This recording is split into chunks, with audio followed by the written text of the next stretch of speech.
আসসালামু আলাইকুম, আমন্ত্রণ বাংলা ভিশন সংবাদে, সঙ্গে আছি বিপাশা মজুমদার। সদ্য ক্ষমতাচ্যুত প্রধানমন্ত্রী শেখ হাসিনা ঢাকা ছাড়ার আগে এবং ঢাকা ছাড়ার পর এ পর্যন্ত কোনো বিবৃতি দেননি বলে জানিয়েছেন সজীব ওয়াজেদ জয়। রবিবার রাত 11:55 সামাজিক যোগাযোগ মাধ্যম এক্সে তিনি দাবি করেন। জয় লিখেছেন, তার মায়ের পদত্যাগের বিষয়ে একটি বিবৃতি এক সংবাদপত্রে প্রকাশ করা হয়েছে, যা পুরোপুরি মিথ্যা ও বানোয়াট। তিনি তার মা শেখ হাসিনার সাথে কথা বলে বিষয়টি নিশ্চিত হয়েছেন। জয় দাবি করেন, ঢাকা ছাড়ার আগে বা ঢাকা ছাড়ার পরে পর্যন্ত শেখ হাসিনা কোনো বিবৃতি দেননি। এর আগে গেল 5 আগস্ট ছাত্র জনতার আন্দোলনের মুখে পতন ঘটে শেখ হাসিনার। পরে তিনি দেশ ছেড়ে ভারতে আশ্রয় নেন এবং সেখানেই অবস্থান করছেন। জয়পুরহাট থানা থেকে লুট হওয়া অস্ত্র, গোলাবারুদ সহ বিভিন্ন মালামাল উদ্ধার করে থানায় জমা দিয়েছেন আনসার ব্যাটালিয়নের সদস্যরা। আনসার ও গ্রাম প্রতিরক্ষা বাহিনীর জেলা কমান্ড্যান্ট মির্জা সিফাতি খোদার নির্দেশনায় রবিবার রাতে এসব মালামাল জমা দেন সদস্যরা। দায়িত্ব পালনকারী গত কয়েকদিনে জেলা, থানা ও আশপাশের এলাকা থেকে এগুলো উদ্ধার করা হয়। গ্রাম ও মন্দির নিরাপত্তার জন্য জেলায় 196 জন সদস্য কাজ করে যাচ্ছেন। এছাড়াও জেলা প্রশাসক, জেলা জজের বাসভবন ও জেলখানা নিরাপত্তায় আনসার সদস্য মোতায়েন করা হয়েছে।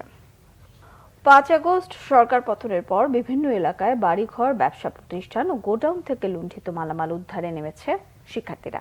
পাশাপাশি মহাসড়কের বিভিন্ন জায়গায় ট্রাফিকের দায়িত্ব সহ পরিষ্কার পরিচ্ছন্নতার কাজেও দেখা যায় স্কাউট সদস্য সহ শিক্ষার্থীদের। গাজীপুর থেকে মীর মোহাম্মদ ফারুকের পাঠানো তথ্যছবিতে ডেস্ক রিপোর্ট। সরকার পতনের পরপরই গাজীপুরের বিভিন্ন এলাকায় শুরু হয় বাড়িঘর ও ব্যবসা প্রতিষ্ঠানে ভাঙচুর ও লুটপাট। এছাড়া বিভিন্ন থানা ও পুলিশ ফাঁড়িতে চলে অগ্নিসংযোগ ও ভাঙচুরের ঘটনা। কর্মবিরতিতে যান পুলিশ সদস্যরা। আইনশৃঙ্খলা বাহিনী না থাকায় সার্বিক পরিস্থিতি নিয়ন্ত্রণে মাঠে নামে সেনাবাহিনী। পাশাপাশি কাজ করছে বৈষম্য বিরোধী ছাত্র আন্দোলনের কর্মীরা।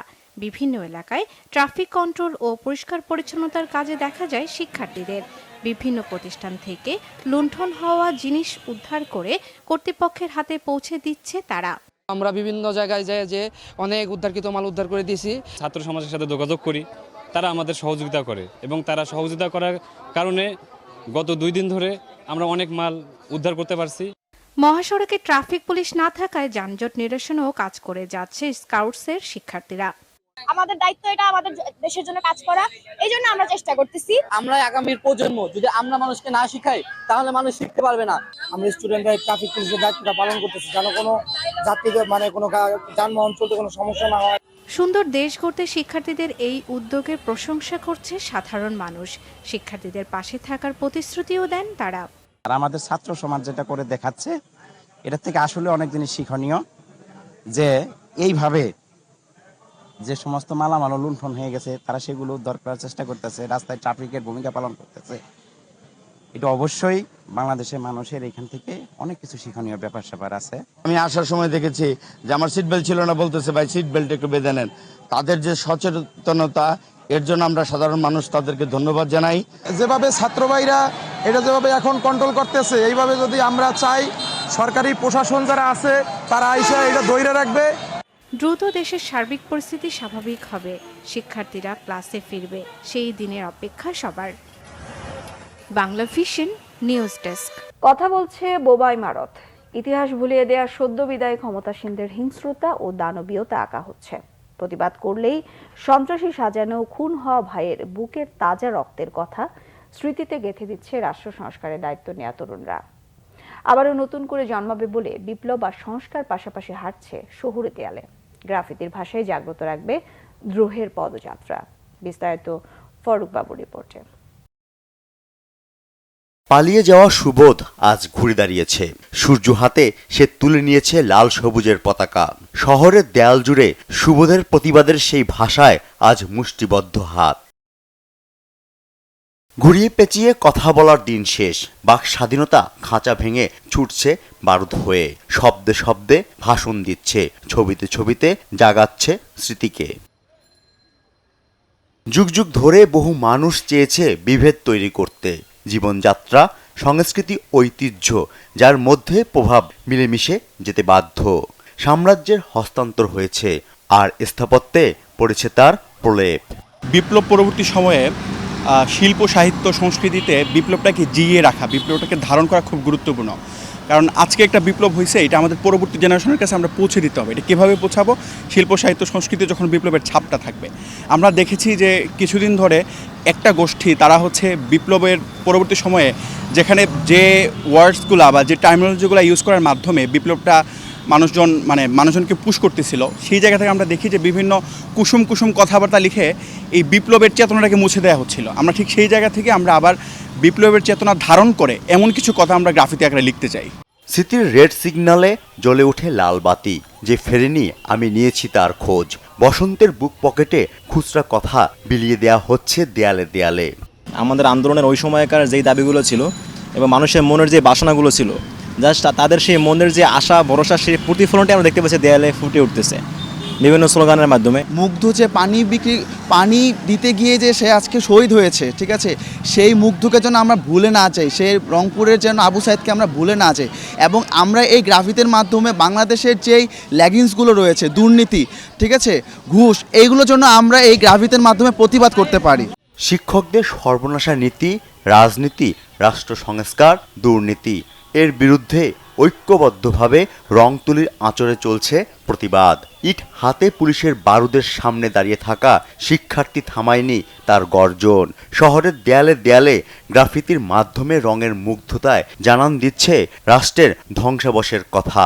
আবু সাহিদ সহ আরও অনেকে মারা গেছেন, তাদের স্মৃতিচারণ করে আমরা এগুলো রঙের মাধ্যমে তুলে ধরছি। এতদিন আমরা যে অত্যাচারের শিকার হয়েছি, যে আমাদের ভাইদের যেভাবে মারা হয়েছে, বোনদের যেভাবে মারা হয়েছে, তো আমাদের মনের ক্ষোভটা থেকে আমরা দেয়ালে অনেক কিছু আঁকছি। আমাদের দেশ আমাদেরই গর্ব, এটা আমাদেরই করতে হবে। তরুণ সমাজ যদি জাগে, দেশের জন্য সবকিছু করতে পারবে। প্রধানমন্ত্রী পদত্যাগ করেছে, নতুন দেশ সংস্কারের কাজ চলছে, ছাত্ররা সবাই মিলেমিশে কাজ করছে, দেশের উন্নতি আসবে আমরা ইনশাল্লাহ আশা করি। দেয়ালগুলোর মাধ্যমে আমরা চেষ্টা করছি আমাদের যে ঘটনাগুলো ঘটে গিয়েছে সেগুলোকে তুলে ধরার। এই যে সমাজের মধ্যে অরাজকতা সবকিছু মিলিয়ে এই যে একটা দৃশ্য সৃষ্টি হইলো, এই বিরুদ্ধে স্টুডেন্টরা দেওয়াল লেখন করতেছে। জনতার মাঝে আছে নির্জনতা। নিজেদের প্রকৃতির সাথে বিলিয়ে দিতে গ্রাফিতির পাশাপাশি বৃক্ষরোপণ করছে তরুণ সমাজ। আমাদের শহীদ ভাইদের স্মরণে আজকে বৃক্ষরোপণ করতেছি। নতুন করে যে স্বাধীনতা পেয়েছি, আমরা চাই সেই স্বাধীনতাকে ধরে রাখতে। এখন এই ছাত্ররাই পারে এই পরিবেশটাকে নতুন সুন্দর করে তৈরি করতে। অনেকদিন পরে আমরা নিজেদের মতো করে এই দেশটাকে গুছাইতে পারতেছি, এটা আমাদের জন্য অনেক বড় পাওনা। ডক্টর মোহাম্মদ ইউনূস স্যারকে যে আমরা তরুণ প্রজন্ম তার সাথে আছি, ছিলাম এবং থাকবো। স্বাধীনতার মূল্য দিতে রাজপথে যেন আর জীবন বলি না হয়, বুক ভরা সেই আশা নতুন প্রজন্মের। ফররুক বাবু, বাংলা ভিশন, ঢাকা। আন্তর্জাতিক প্রসঙ্গ। গাজা ইস্যুতে আলোচনা করতে 3 দিনের সফরে সোমবার রাশিয়া যাচ্ছেন ফিলিস্তিনের প্রেসিডেন্ট মাহমুদ আব্বাস। মঙ্গলবার তিনি রুশ প্রেসিডেন্ট ভ্লাদিমির পুতিনের সঙ্গে বৈঠক করবেন। মস্কোতে নিয়োজিত ফিলিস্তিনের রাষ্ট্রদূত আবদেল হাফিজ নৌফাল বলেছেন, রাশিয়ার সঙ্গে ফিলিস্তিনের ঘনিষ্ঠ সম্পর্ক রয়েছে। গাজায় সংঘাত বন্ধে দুই দেশের প্রেসিডেন্ট আলোচনা করবেন এবং গুরুত্বপূর্ণ কিছু সিদ্ধান্ত উঠে আসবে। এদিকে ফিলিস্তিনের স্বাধীনতাকামী সংগঠন হামাস গাজায় যুদ্ধবিরতি বাস্তবায়নে যুক্তরাষ্ট্র, কাতার এবং মিশরকে একটি প্রস্তাব উত্থাপনের জন্য বলেছে। বর্তমান প্রেক্ষাপটে নতুন করে আলোচনায় না যেয়ে প্রস্তাবটি মার্কিন প্রেসিডেন্ট জো বাইডেন গৃহীত হলে একটি সমাধানে আসতে পারে বলে সংগঠনটির বিশ্বাস।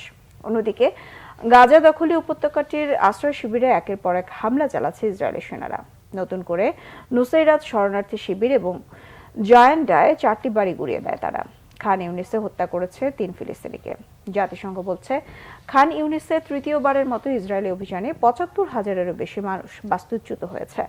ফিলিস্তিনের পরিসংখ্যান ব্যুরোর তথ্য মতে গেল অক্টোবরের পর ইসরায়েলি সেনারা গাজার 1.8% ফিলিস্তিনিকে হত্যা করেছে। এর মধ্যে 75% মানুষ 30 বছরের কম বয়সী। এ ছিল এখনকার মতো। পরের সংবাদ বেলা 12টায় দেখার আমন্ত্রণ রইল।